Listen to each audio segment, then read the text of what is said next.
கன்னியாகுமரியில் பெய்து வரும் கனமழையால் திருப்பரப்பு அருவியில் நீர்வரத்து அதிகரித்துள்ளது.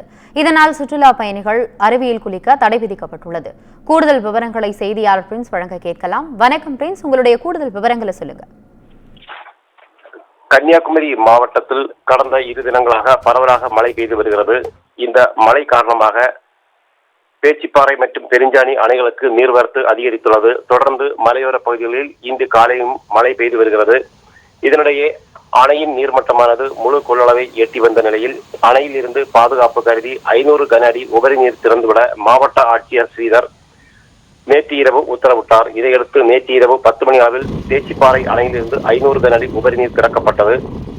இதனால் களியல், திருப்பரப்பு மற்றும் மூவாற்றுமுகம், குளித்துறை வழியாக தேங்காய்பட்டணம் கடலில் கோதையாறு செல்வதால் ஆற்றின் கரையோரம் பகுதி வசிக்கும் மக்கள் பாதுகாப்பாக இருக்க மாவட்ட ஆட்சியர் அறிவுறுத்தியிருந்தார்.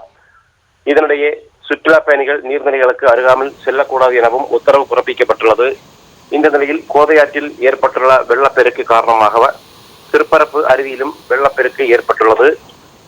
ஏற்கனவே திருப்பரப்பு அருவியில் மிதமான தண்ணீர் வந்த நிலையில் பேச்சிப்பாறை அணையிலிருந்து கூடுதல் உபரி நீர் திறக்கப்பட்டுள்ளதால் அருவியிலும் வெள்ளப்பெருக்கு ஏற்பட்டுள்ளது. இதனால் சுற்றுலா பயணிகள் குளிப்பதற்கு இன்று திருப்பரப்பு பேரூராட்சி நிர்வாகம் தடை விதித்துள்ளது.